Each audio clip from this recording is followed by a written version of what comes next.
that's what gives him power. Cause like that Yeah. makes sense. I buy that. That guy's a threat. But If anything, it calms him down rather than like puts him into super rage. The only thing they really explain about it is that it makes it so he can't feel anything, not just pain. So you take someone who's physically stronger than Batman and better trained or, trained as well, and he can't feel pain, like against a washed out Bruce Wayne, like he wins that fight every time. So I do like watching him dismantle the older, like rickety knees Bat. Yeah, and like Tom Hardy's supposed to be a pretty small dude. Yeah. So like a lot of work went into making him like super imposing. Yeah. Yes. It was nice actually seeing Bane break Batman. Yeah. But they nearly broke his back. We got to see it. They did. But again, this will be the last thing I have to say about Dark Knight Returns.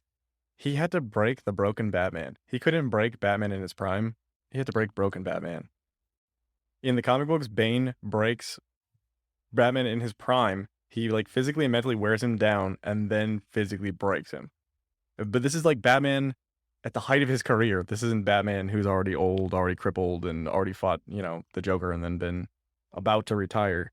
Dark Knight Rises Bane didn't strike me as being the absolute, like, actual genius that he was in any of the comics. No, he's still kind of a lackey. I mean, Dark Knight Rises only had to fill like 2 hours and 40 minutes, though. The Nightfall arc filled like 2.5 years. Yeah, I know.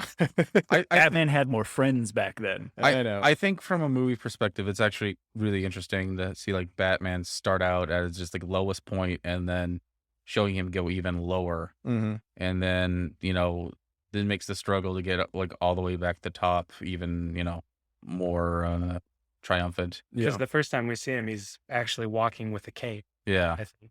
And like only 8 years passed, and like it's not like he was old when, during his prime. Like he's still like, I mean, he's not young, but like he's not like, 50. He's not in his 50s. I don't even think Christian Bale is 50 yet, is he? I don't know. It's like, fuck, do some drugs, have surgery. Yeah. Right. He just kind of gave up, I guess, between Dark Knight and Rises. He basically just gave up. That short scene at the hospital where they're just like, you have no cartilage in your knees. You have, multiple concussions and stuff. What are you doing? Yeah. Like that. It's cool that they do that, but it would make more sense if you'd been Batman for like a decade already and not just Batman for like a year or two. Yeah, I mean, do a time jump, whatever. Like, yeah. Well, they definitely did a time jump because it like his back healed in like a matter of weeks. Do a bigger one. He just had to not think too hard about that. DC Comics, just do a freaking Nightfall animated trilogy, please. You just have to not think too hard about the movie that tried to be the most realistic. Exactly. Okay. Yeah. Okay. It's called hyperrealism. So we all enjoy things about the Nolan trilogy, but we don't all like them. They have flaws. Yeah, they do. They felt so advanced, and then when you watch them through a new lens, they don't feel quite so advanced. I guess that's the easiest way for me to say it. Mm-hmm. So I don't like them as much as I used to. But yeah, we can get into the Snyder verse if you want, because really there's no like Snyder Batman movie, but there is Batman v Superman and Justice League, which both feature Batman. Yeah, and I mean, we definitely got to do like whole episodes based on these eventually, but this is just a quick overview. Yeah. Thoughts. I like Ben Affleck a lot. I'll just say that. Yeah, he's super good as Batman. Yeah. Yeah, we talked about this. He was the first time that I felt, because he put on a lot of muscle for that role. He was the first person that I felt like was physically capable of everything that Batman was capable of. Yeah. So when he is like grappling someone and then throwing them across the room or fighting off 4 people, I can buy that because he's built like the old silhouette of Batman. Yeah, you're which is my problem with Pattinson, who I don't know, I just didn't feel physically imposing to me in the way that Christian Bale did. Yeah, but he's also not like tossing people around like that either, too. So and it's for, whatever, it is what it is. But for what it's worth, he also said that he had like a lot of issues putting on size. He really, really, really tried. And it's just, that's why they went with like a more armored suit. But can you tell me that he had a hard time when Christian Bale lost 50 pounds for The Machinist, regained 50 pounds, and then put on 50 pounds of muscle after that for Batman? I mean, that being a super, that being a super impressive feat, Yeah. doesn't make it like any like just genetically. Like John Yeah. Cena does almost nothing and looks And like he's that freaking jacked. because of his genetics. Yeah. Christian Like, Bale you know, sometimes you just you deal. Yeah, Bale play also the said cards you're that he dealt. like shortened his lifespan doing that. Like, Yeah, he regrets it. it's not something people should do, and I respect Robert Pattinson for being like, you know what, I am what I am, and Yeah. Yeah, I think Pattinson is actually beefier than Michael Keaton or George Clooney or Val Kilmer. Yeah. Yeah.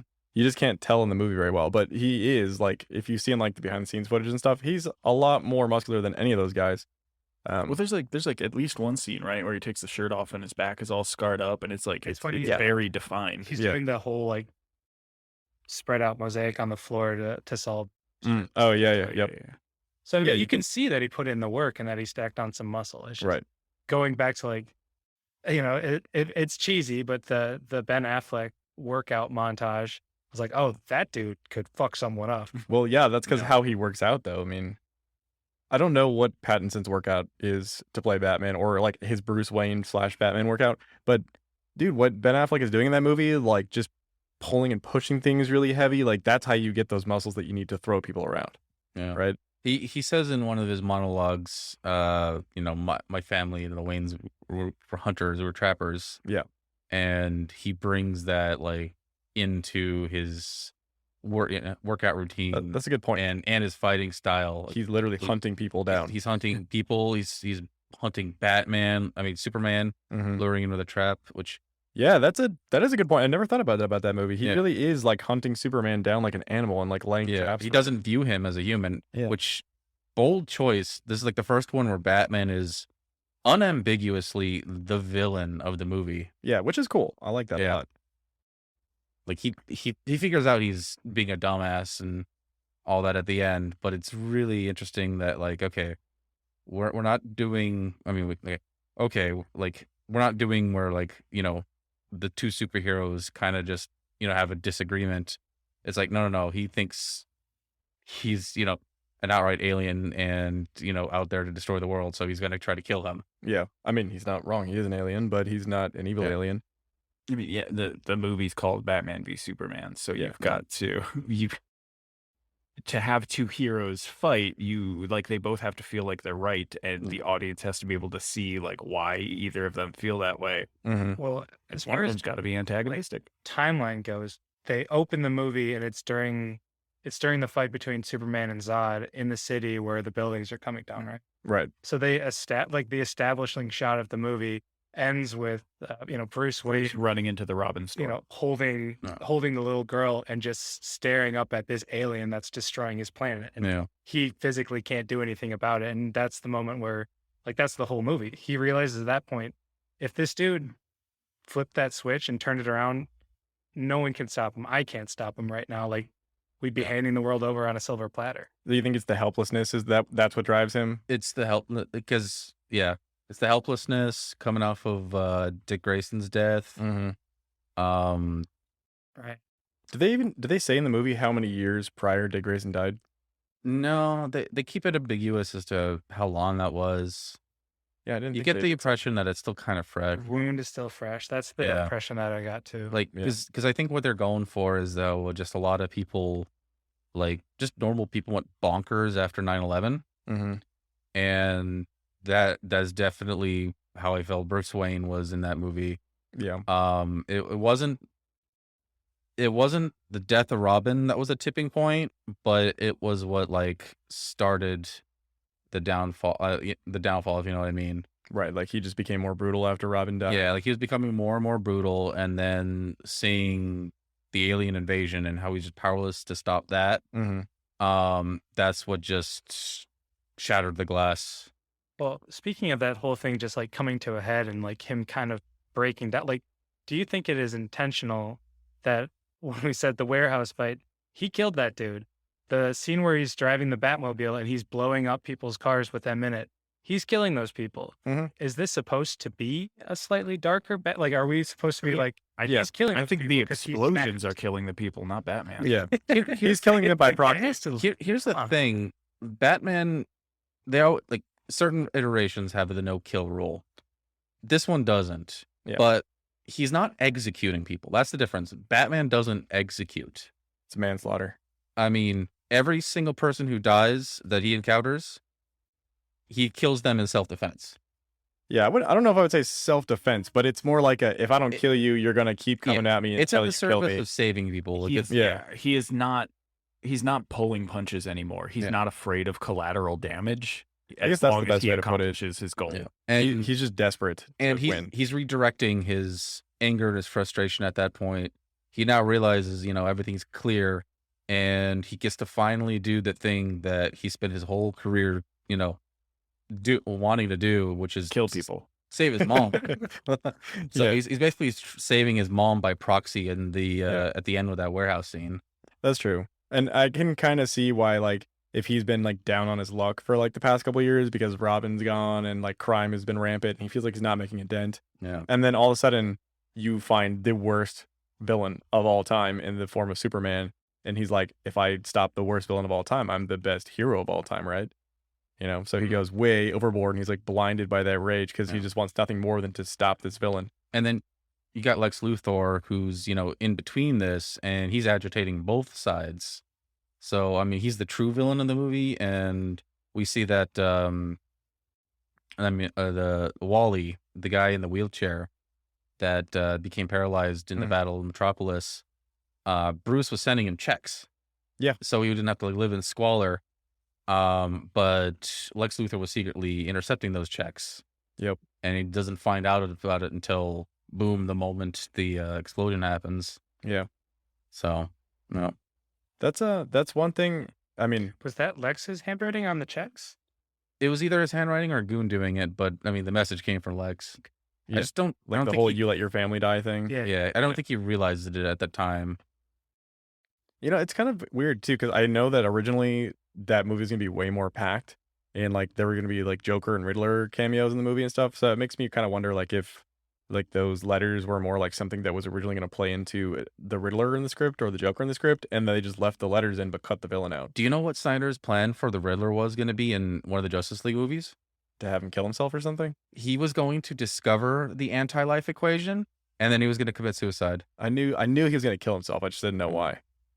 Yeah, Which that might have been on the, just an idea. I don't know if he wanted to. I honestly kept that going on after his Yeah. daughter. I don't need to see a Justice League 2 and 3 in my life. It would be cool, but I don't need to see it, especially if the actors are all going to be old and washed up or whatever, or look different. But I do want to see a documentary, a very well-made documentary, in the way that they did like that Superman Lives documentary Mm. that chronicles what Justice League 2 and 3 would have been. Yeah. So we can see what the whole Snyderverse would have been from beginning to end. You want to talk about ZSJL? Yes, but before I get into that, actually, I was going to say, did you notice that we've already talked about the Dark Knight trilogy, and we talked about the Burton movies and the Schumacher movies, and none of them can really quite bring the conversation the same way that the Snyder movies can. Oh no, I mean I can like dedicate a whole podcast to those movies. Yeah, same with the Batman too, though. But Again, I think part of it is recency bias, but also like, yeah, Zack Snyder was like, hey, I'm gonna fucking do some superhero shit right now, and everyone's gonna love it or Yeah. have Yeah. a bad opinion about it. He was non-apologetic about anything he was gonna do. right. Well, and he kind of did what Nolan did too, where he did his own version of everything. But he did a better job at pulling inspiration from the comic books, I think.